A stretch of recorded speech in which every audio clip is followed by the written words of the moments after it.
Assalamualaikum warahmatullahi wabarakatuh. Di kesempatan ini saya akan menjelaskan materi tentang fundamental konsep SDLC tradisional di waterfall dan spiral. Untuk sumber referensinya saya menggunakan kedua artikel ini. Oke, langsung saja masuk di materinya. Jadi kalau CS Curricula 2013 Software Engineering ini menjelaskan bahwa SDLC tradisional itu kerangka kerja sistematis yang mengatur tahapan pengembangan perangkat lunak agar prosesnya terstruktur, terdokumentasi, dan terkontrol. Definisinya sendiri, SDLC adalah serangkaian tahapan proses pengembangan perangkat lunak yang dimulai dari perencanaan hingga pemeliharaan sistem. Tujuannya adalah memastikan perangkat lunak dikembangkan secara terorganisasi, berkualitas, dan sesuai kebutuhan pengguna. Dalam pendekatan tradisional, setiap tahap biasanya dilakukan secara berurutan dan harus diselesaikan sebelum melanjutkan ke tahap berikutnya.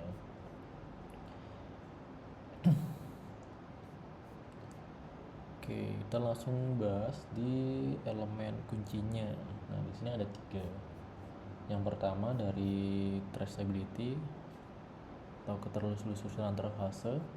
Jadi traceability di sini itu memastikan bahwa setiap kebutuhan sistem dapat ditelusuri dari tahap requirement, desain, coding hingga testing. Dengan demikian, setiap fitur yang dibuat memiliki hubungan yang jelas dengan kebutuhan pengguna. Lalu yang kedua, kriteria transisi yang jelas, entry atau exit kriteria. Jadi setiap fase SDLC itu memiliki syarat masuk dan syarat keluar. Artinya, suatu tahap hanya dapat dimulai jika tahap sebelumnya telah memenuhi kriteria tertentu. Seperti misalnya dokumen yang telah disetujui atau hasil pengujian yang sudah valid. Lalu yang ketiga, produksi artefak yang terdefinisi, bisa dari dokumen, kode, atau test plan. Jadi kalau ini itu setiap tahap menghasilkan artefak atau hasil kerja yang terdokumentasi. Nah, artefak ini itu penting untuk dokumentasi, audit, serta pemeliharaan sistem di masa depan gitu. Masuk di kedua, di konteks kurikulum SE CS Curricula 2013, di sini itu pembelajaran software engineering tidak hanya menekankan pada penghafal tahapan dan proses seperti requirement, desain, coding, testing, tetapi lebih pada kemampuan analitis untuk memilih model proses yang paling sesuai dengan karakteristik proyek. Artinya, mahasiswa diharapkan memahami kapan dan mengapa suatu model proses digunakan, misalnya memilih waterfall, iteratif, atau model yang lain, tergantung pada kebutuhan sistem, tingkat perubahan requirement, serta kompleksitas proyek. Nah, di sini dibahas trade-offs. Jadi kalau trade-offs ini dalam pemilihan model itu proses yang selalu melibatkan kompromi antara berbagai faktor proyek, terutama biaya, waktu, dan fleksibilitas. Contohnya misal, waterfall cocok untuk proyek dengan kebutuhan yang jelas dan stabil karena prosesnya terstruktur dan dokumentasinya lengkap. Tapi perubahan requirement di tengah proyek bisa meningkatkan biaya dan waktu pengembangan. Kalau misalkan iteratif atau incremental, itu lebih fleksibel karena sistem dikembangkan secara bertahap dan dapat menyesuaikan perubahan kebutuhan. Tapi model ini dapat meningkatkan kompleksitas manajemen proyek. Nah, dengan memahami trade-off di sini pengembang dapat membuat keputusan strategis dalam memilih model yang paling efektif. Kalau bagian manajemen risikonya, di konteks kurikulum LCM, model proses juga dipandang sebagai alat untuk mengelola dan memitigasi risiko proyek. Contohnya, jika proyek memiliki risiko teknis tinggi, model iteratif atau spiral dapat digunakan untuk melakukan evaluasi secara berkala. Ataupun ketika proyek membutuhkan kontrol dokumentasi yang ketat, jadi model seperti waterfall itu lebih sesuai. Oke, masuk yang ketiga, core tier 1 dan tier 2. Di sini kompetensi lulusan CS Curricula 2013 itu fokus utamanya adalah agar mahasiswa mampu memahami, menjelaskan, dan membandingkan berbagai proses pengembangan perangkat lunak, bukan hanya mengetahui istilahnya saja. Kalau yang pertama, di sini itu mahasiswa harus mampu menjelaskan perbedaan antara model waterfall dan model iteratif atau incremental. Jadi kalau misalnya waterfall, berarti proses pengembangan dilakukan secara linear dan berurutan dari requirement hingga maintenance, sehingga cocok jika kebutuhan sistemnya sudah jelas dan jarang berubah. Kalau iteratif atau incremental, sistemnya itu dikembangkan bertahap dan berulang. Jadi fiturnya itu dapat diperbaiki atau ditambah di setiap iterasi. Model ini lebih fleksibel terhadap perubahan kebutuhan. Nah, kemampuan ini penting agar mahasiswa dapat memilih model proses yang sesuai dengan karakteristik proyeknya. Kalau yang kedua, di bagian ini mahasiswa itu harus memahami bahwa pengumpulan kebutuhan bersifat iteratif, artinya kebutuhan sistem tidak selalu lengkap di awal proyek. Prosesnya sering melibatkan diskusi berulang dengan stakeholder, klarifikasi kebutuhan, revisi spesifikasi. Gitu. Dengan pendekatan iteratif, kebutuhan sistem dapat disempurnakan secara bertahap hingga benar-benar sesuai dengan kebutuhan pengguna. Kalau yang ketiga, di sini mahasiswa itu juga harus mampu membedakan antara verification dan validation dalam pengujian perangkat lunak. Kalau verification memastikan bahwa perangkat lunak itu dibangun dengan benar sesuai spesifikasi dan desain. Jadi pertanyaannya itu, are we building the product right? Kalau validation memastikan bahwa perangkat lunak memenuhi kebutuhan pengguna dan tujuan sistem. Jadi kalau pertanyaannya itu, are we building the right product gitu kan. Ada pertanyaannya yang harus dijawab. Kedua konsep ini penting untuk menjamin kualitas dan keandalan perangkat lunak. Oke, kita masuk di bagian sini. Kita masuk di model waterfall dulu. Setelah diseleksi modelnya, di fase pertama ada requirement analysis. Di sini itu tahap pertama dalam model waterfall yang berfokus pada proses pengumpulan, menganalisis, dan mendefinisikan kebutuhan sistem secara jelas dan lengkap. Pada tahap ini, tim pengembang itu berusaha memahami apa yang harus dibangun oleh sistem, bukan bagaimana cara membangunnya. Proses ini biasanya melibatkan komunikasi dengan stakeholder atau pengguna, seperti wawancara, observasi, atau studi dokumen, untuk memastikan semua kebutuhan sistem dapat dipahami dengan baik dan tidak ada ambigu. Kalau dari artefaknya atau output, tahap ini itu menghasilkan beberapa dokumen penting sebagai dasar pembangunan sistem, yaitu requirement definition, itu dokumen yang berisi daftar kebutuhan sistem secara umum, baik kebutuhan fungsional maupun non-fungsional. Kalau SRS itu dokumen formal yang menjelaskan spesifikasi lengkap kebutuhan sistem secara detail sehingga dapat dijadikan acuan bagi tim pengembang. Kalau use case diagram, itu diagram yang menggambarkan interaksi antara pengguna atau aktor dan sistem serta fungsi utama yang harus disediakan oleh sistem. Nah, yang kedua ada exit kriteria. Di sini ada 3. Exit kriteria itu tahap requirement analysis yang dianggap selesai apabila beberapa kondisi berikut telah terpenuhi. Jadi ada 3 di sini. Itu dokumen SRS telah disetujui oleh stakeholder yang pertama. Di sini kebutuhan sistem dianggap jelas dan disepakati. Yang kedua, analisis kelayakan selesai atau feasibility analysis telah selesai, termasuk aspek teknis, biaya, dan waktu. Kalau proses review formal terhadap dokumen telah dilakukan untuk memastikan tidak ada kesalahan atau kebutuhan yang terlewat. Yang ketiga ini. Oke, masuk yang kedua, fase kedua, sistem desain.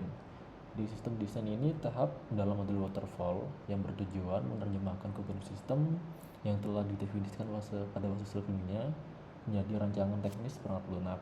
Nah, pada tahap ini tim pengembang atau developer menentukan bagaimana sistem akan dibangun, termasuk arsitektur sistem, struktur data, desain modul, antarmuka, hingga algoritma yang akan digunakan.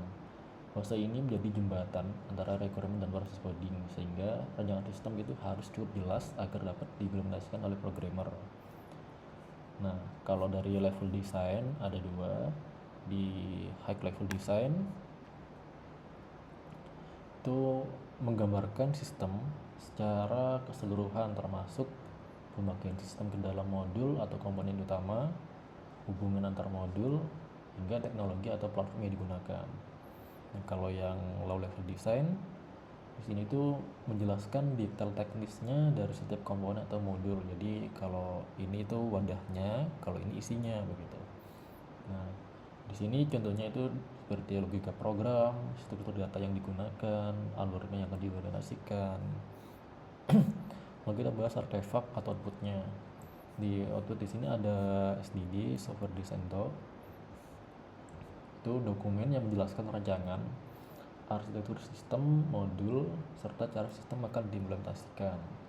Kalau IRD diagram, itu diagram yang menggambarkan struktur basis data dan hubungan antara entitas dalam sistem. Ini lebih ke database-nya. Yang ketiga, interface specification. Itu spesifikasi yang menjelaskan bagaimana komponen sistem berinteraksi, termasuk antar muka pengguna maupun komunikasi antar modul. Jadi kalau fase sistem desain ini fungsinya itu untuk mengubah kebutuhan sistem menjadi rancangan teknis yang terstruktur sehingga proses implementasi dapat dilakukan secara sistematis dan sesuai dengan spesifikasi yang telah ditetapkan. Kita masuk di fase yang ketiga, implementation atau coding. Di fase ini itu rancangan sistem yang telah dibuat pada fase desain diterjemahkan menjadi kode program yang dapat dijalankan oleh komputer. Nah, di fase ini itu programmer mulai mengembangkan aplikasi berdasarkan spesifikasi desain yang telah ditentukan sebelumnya. Jadi kalau fase ini itu jadi tahap yang paling lama dalam pengembangan perangkat lunak karena melibatkan penggunaan seluruh fungsi sistem, integrasi modul, sampai ke pengujian awal oleh developer. Jadi kalau aktivitasnya di sini itu ada 3. Yang pertama penulisan source code.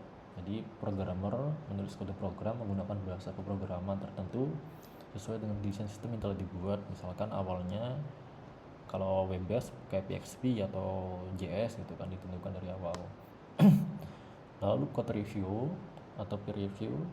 Di sini kode yang telah dibuat diperiksa oleh developer lain untuk memastikan kualitas kode, menemukan kesalahan dan menjaga standar pemrograman tim. Jadi kalau kita di industri yang pembuatan software itu kan pasti ada standar pengkodean.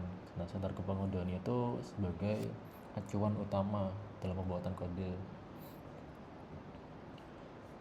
Lalu di ketiga, unit testing. Di sini setiap modul atau fungsi program diuji secara terpisah untuk memastikan bahwa bagian tersebut itu bekerja dengan benar sebelum digabungkan dengan modul lain gitu. Ini dites oleh developer sendiri. Lalu artefaknya atau outputnya itu kalau yang pertama bentuknya source code, itu kumpulan kode program yang telah ditulis secara terorganisasi sesuai dengan arsitektur sistemnya. Kalau yang kedua, executable program. Di sini tuh program yang telah dikompilasi atau dibangun sehingga dapat dijalankan pada sistem komputer. Kalau kita pakai Flutter atau apa gitu yang mobile itu kan pakai APK gitu kan di execute.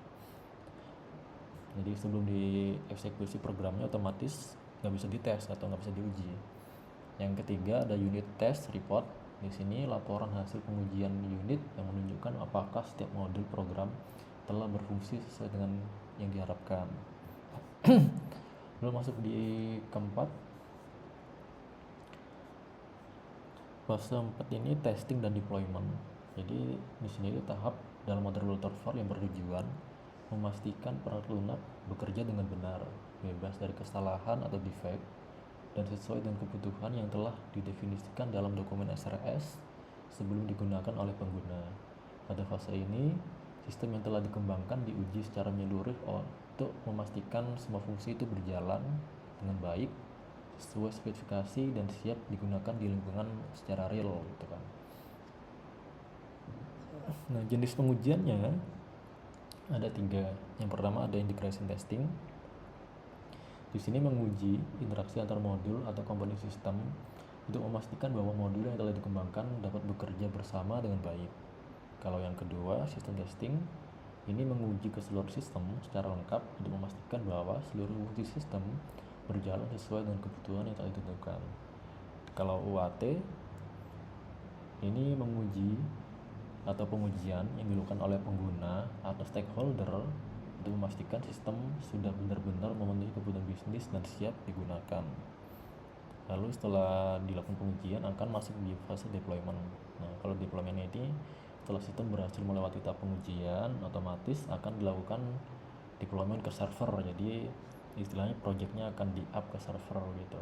Nah, instalasi sistem di server atau lingkungan produksi yang jadi kegiatannya yang pertama. Yang kedua, migrasi data dari sistem lama ke sistem baru. Jadi ketika software ini itu akan mengganti software yang lama, otomatis datanya akan dipindahkan terlebih dahulu. Yang ketiga, pelatihan pengguna atau user training agar pengguna dapat mengoperasikan sistem dengan benar. Nah, fase testing atau deployment ini memastikan bahwa perangkat lunak telah teruji, memenuhi kebutuhan pengguna, dan siap dioperasikan sebelum akhirnya digunakan secara resmi dalam lingkungan produksi. Lalu fase kelima atau yang terakhir ini maintenance.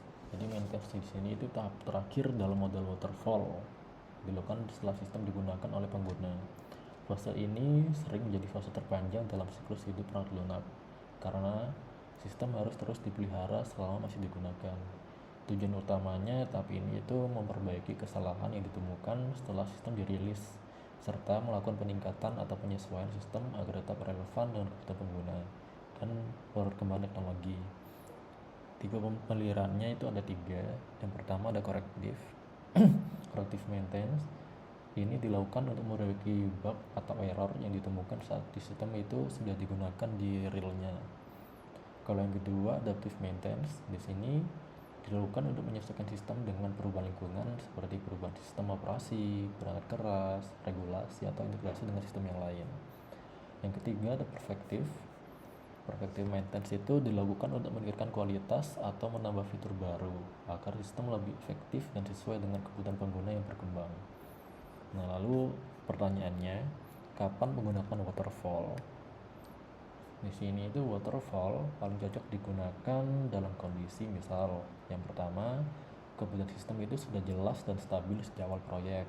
Lalu yang kedua, teknologi yang digunakan sudah dipahami dengan baik oleh tim pengembang. Dan yang ketiga, proyek membutuhkan dokumentasi yang lengkap dan proses yang terstruktur.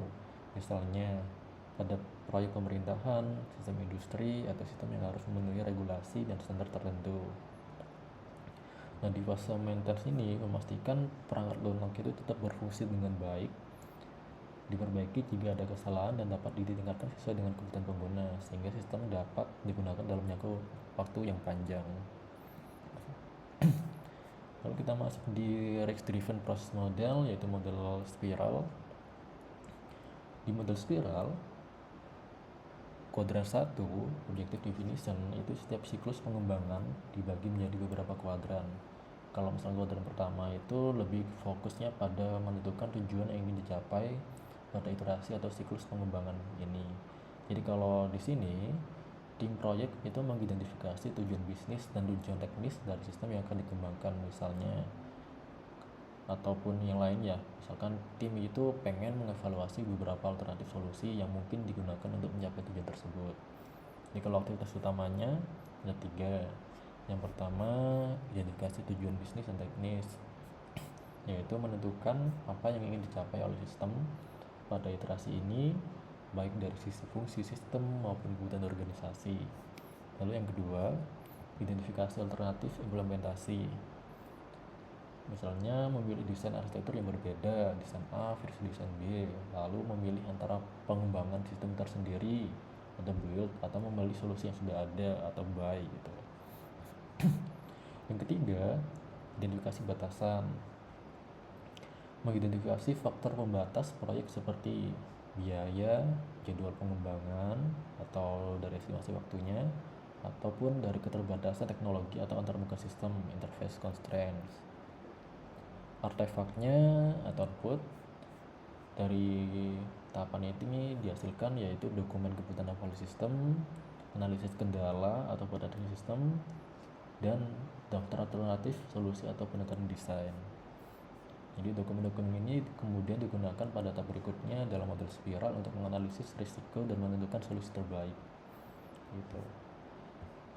Lalu di kuadran kedua, risk analysis dan resolution. Di model kedua ini fokusnya pada analisis dan penengahan risiko proyek. Jadi di sini ciri utamanya membedakan spiral model dari model proses lain itu karena setiap keputusan pengembangan selalu mempertimbangkan tingkat risiko yang mungkin terjadi. Nah, di sini berbagai alternatif solusi yang telah diidentifikasi sebelumnya itu dievaluasi berdasarkan tujuan proyeknya atau batasan yang ada. Fokus utamanya ada 3: analisis risiko teknis dan manajemen, itu mengidentifikasi kemungkinan masalah yang dapat muncul seperti kegagalan teknologi, keterbatasan sumber daya, atau keterlambatan jadwal. Kalau yang kedua, cost benefit analysis, ini membandingkan biaya yang diperlukan dengan manfaat yang diperoleh dari setiap alternatif solusi untuk menentukan pilihan yang paling efisien. Yang ketiga, benchmarking dan simulasi, itu menguji atau membandingkan teknologi dan pendekatan yang berbeda untuk melihat performa dan kelayakannya sebelum diimplementasikan. Nah, teknik mitigasi risikonya salah satunya menggunakan prototyping, yaitu berarti membuat model awal atau versi sederhananya dari sistem yang dapat diuji untuk memvalidasi kebutuhan pengguna, mengevaluasi desain sistem, hingga mengurangi ketidakpastian teknis sebelum pengembangan penuh dilakukan. Dengan pendekatan ini, masalah dapat ditemukan lebih awal sehingga risiko kegagalan proyek dapat diminimalkan. Lalu masuk di kuadran ketiga. Di kuadran ketiga ini lebih ke pengembangan dan pengujian. Jadi kalau di sini tim itu mulai membangun sistem secara real ternyata, mulai dari perancangan detail hingga implementasi kode dan pengujian di sistem. Metode pengembangan yang digunakan bisa bervariasi, misalnya menggunakan mini waterfall atau pendekatan iteratif kecil, tergantung pada tingkat risiko yang masih tersisa. Untuk engineering activities-nya, di sini ada 3. Yang pertama ada detail design, itu mengembangkan desain sistem secara lebih rinci untuk setiap komponen atau modul perangkat lunak. Kode implementation itu menerjemahkan desain detail menjadi kode program yang dapat dijalankan. Dan yang ketiga, unit integration dan system testing. Di sini itu melakukan berbagai jenis pengujian untuk memastikan bahwa setiap modul berfungsi dengan benar untuk unit testing. Kalau integration, modul dapat bekerja sama dengan baik. Nah, kalau sistem testing, keseluruhan sistem berjalan sesuai dengan kebutuhan. Untuk outputnya, hasil dari tahap ini biasanya berupa yang pertama, versi perangkat lunak yang sudah dapat digunakan, yaitu bagian sistem yang sudah berfungsi dan dapat diuji lebih lanjut. Yang kedua, dokumen desain yang telah diperbarui sesuai dengan perubahan atau penyesuaian selama proses pengembangan. Yang ketiga, laporan hasil pengujian yang menunjukkan apakah sistem telah memenuhi standar kualitas yang ditentukan. Nah, intinya kalau di tahapan ketiga ini itu fokusnya membangun dan menguji sistem secara bertahap, menghasilkan versi perangkat lunak yang berfungsi serta terdokumentasi dengan baik, dan hasil pengujian yang mendukung proses pengembangan berikutnya. Lalu di kuadran keempat, di sini lebih ke review dan planning, yaitu tahapan nih yang melibatkan stakeholder atau customer untuk menilai apakah hasil yang telah dibuat sudah sesuai dengan tujuan proyeknya. Di evaluasi dan pernyataan lanjut ada 3. Yang pertama, evaluasi hasil iterasi oleh customer, yaitu stakeholder menilai apakah fitur atau prototipe yang dihasilkan telah memenuhi kebutuhan dan tujuan yang telah ditetapkan. Kalau yang kedua, perencanaan siklus spiral berikutnya, yaitu tim proyek menentukan langkah selanjutnya, termasuk fitur baru yang akan dikembangkan, risiko yang perlu dianalisis, dan aktivitas pengembangan berikutnya. Yang ketiga, komitmen sumber daya untuk tahap selanjutnya, itu menentukan kembali alokasi sumber daya proyek seperti biaya, waktu, dan tenaga kerja yang diperlukan untuk iterasi berikutnya. Nah, konsep iterasi di model spiral bekerja secara iteratif, artinya proses pengembangan dilakukan dalam beberapa putaran, yaitu setiap putaran menghasilkan peningkatan atau penyempurnaan sistem. Pada tahap ini itu juga dilakukan keputusan penting go atau no go decision.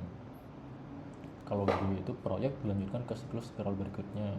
Kalau no go, Proyek dapat dihentikan jika risiko terlalu besar, biaya terlalu tinggi, atau manfaat proyek tidak lagi sebanding. Jadi di sini itu kesimpulannya di kuadran keempat itu untuk mengevaluasi hasil iterasi yang telah dilakukan serta merencanakan langkah pengembangan berikutnya, sekaligus menentukan apakah proyek akan dilanjutkan atau dihentikan berdasarkan analisis risiko dan manfaatnya. Oke, setelah kita tahu dari waterfall seperti apa dan spiral seperti apa, nah kita bandingkan. Kalau yang pertama dari alur prosesnya, perbedaan utama antara model waterfall dan spiral itu terletak pada cara proses pengembangan dilakukan. Kalau model waterfall perspektif yaitu do it right the first time. Jadi setiap fase harus diselesaikan sepenuhnya sebelum melanjutkan ke fase berikutnya. Ciri utamanya, yang pertama, tidak ada tumpang tindih antar fase. Yang kedua, setiap tahap memiliki dokumen dan hasil yang jelas. Yang ketiga, perubahan setelah fase selesai biasanya sulit dilakukan. Nah, model ini cocok untuk proyek dengan kebutuhan yang stabil dan sudah jelas sejak awal. Kalau spiral perspektif, di sini do it repeatedly until it strike. Jadi sistem itu dikembangkan melalui beberapa siklus spiral. Setiap siklusnya biasanya menghasilkan perbaikan desain, pengurangan risiko, dan versi lunak yang semakin lengkap atau incremental.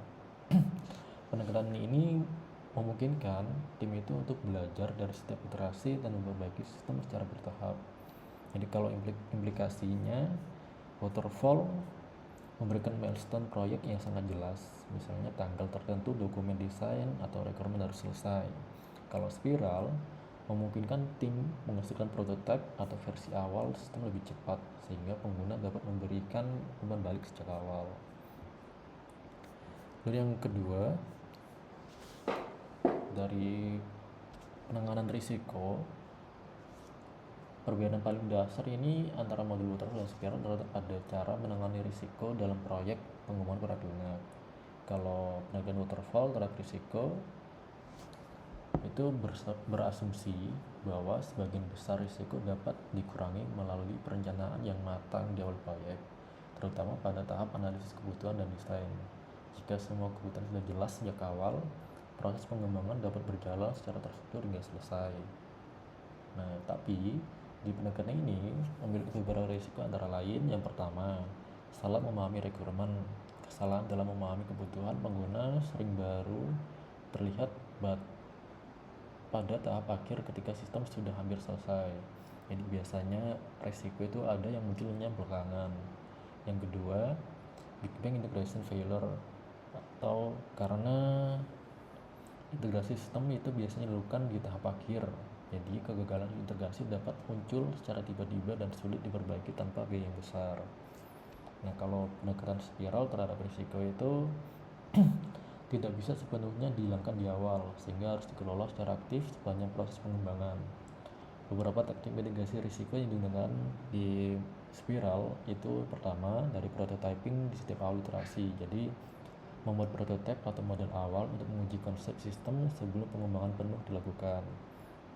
Dan yang kedua, user feedback sejak dini. Jadi stakeholder itu ngasih feedback kepada kita sebagai developer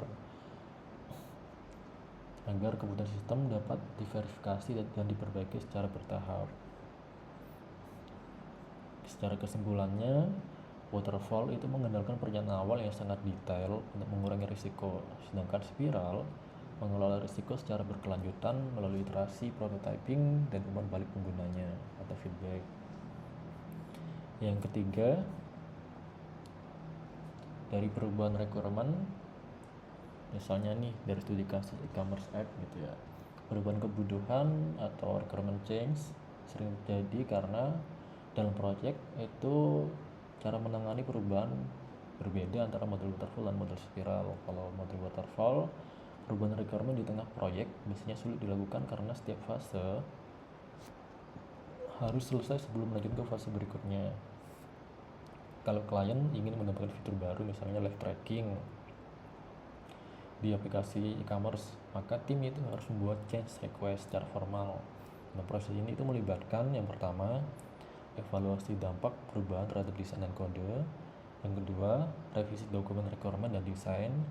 Yang ketiga, perhitungan ulang biaya serta waktu pengembangan. Nah, seringkali perubahan ini ditolak atau sangat mahal, terutama jika proyek sudah masuk tahap coding atau testing, karena dapat merusak desain awal sistem. Kalau spiral, perubahan requirement-nya itu lebih mudah diakomodasi karena proses pengembangan dilakukan secara iteratif. Jadi kalau misalnya klien minta fitur live tracking, maka fitur tersebut dapat dimasukkan ke backlog pengembangan, kemudian direncanakan untuk iterasi atau putaran spiral berikutnya. Nah, dengan pendekatan ini, sistem dapat terus berkembang secara bertahap tanpa harus mengulang seluruh proses pengembangannya. Kesimpulannya, waterfall itu kurang fleksibel terhadap perubahan requirement karena struktur prosesnya linear.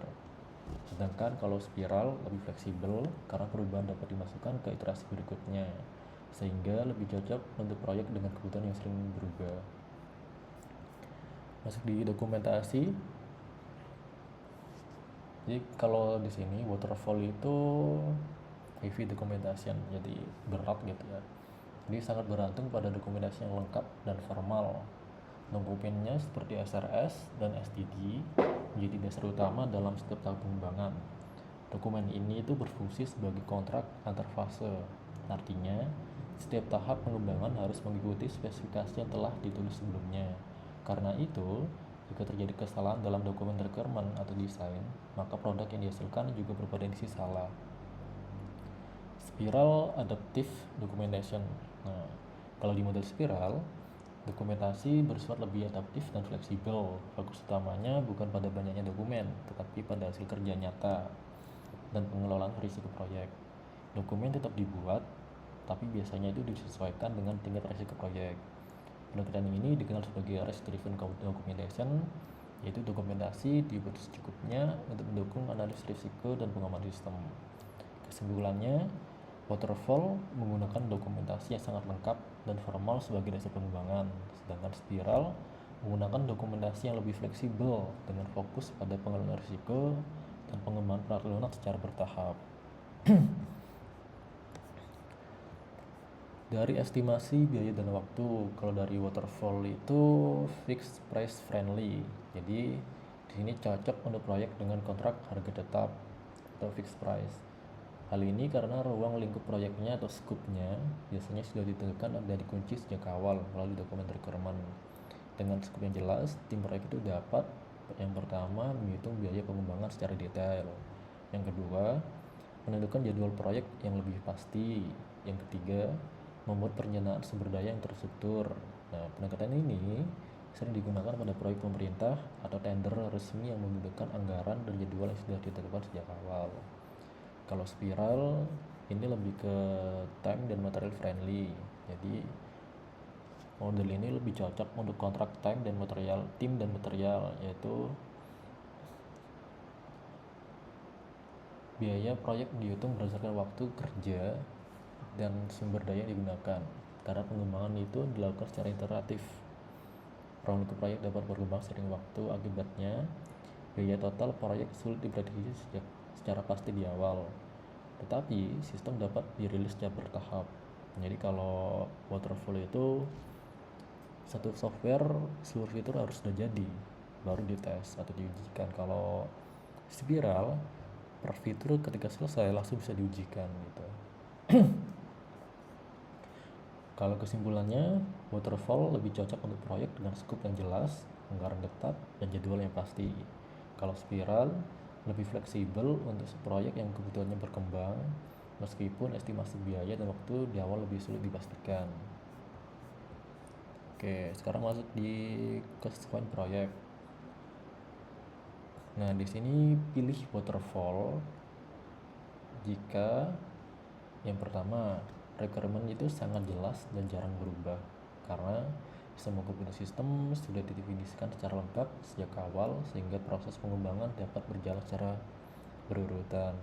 Yang kedua, teknologi sudah dikuasai oleh tim pengembang, jadi risiko teknis relatif rendah karena tim sudah familiar dengan teknologi yang digunakan. Yang ketiga, Sistem bersifat safety critical, misalnya pada sistem penerbangan, kesehatan, atau industri yang membutuhkan dokumentasi lengkap dan proses audit yang ketat untuk menjamin keamanan dan keadaan sistem. Tapi pilih spiral jika model spiral itu lebih sesuai dengan proyek yang punya kondisi yang pertama, proyek memiliki risiko tinggi dan kompleksitas yang besar. Pendekatan spiral ini memungkinkan analisis dan mitigasi risiko dilakukan secara bertahap. Yang kedua, kebutuhan pengguna masih belum jelas. Jadi dengan iterasi dan prototyping, kebutuhan sistem itu dapat diperbaiki secara bertahap melalui umpan balik pengguna. Yang ketiga, perlu rilis produk lebih cepat ke pasar, time to market. Jadi sistem itu dapat dikembangkan dan dirilis secara incremental sehingga sebagian fitur sudah dapat digunakan lebih awal. Nah, ini lebih detailnya seperti ini. Oke, mungkin itu saja yang bisa saya sampaikan untuk materi ini. Kurang lebihnya saya mohon maaf. Saya akhiri. Wassalamualaikum warahmatullahi wabarakatuh.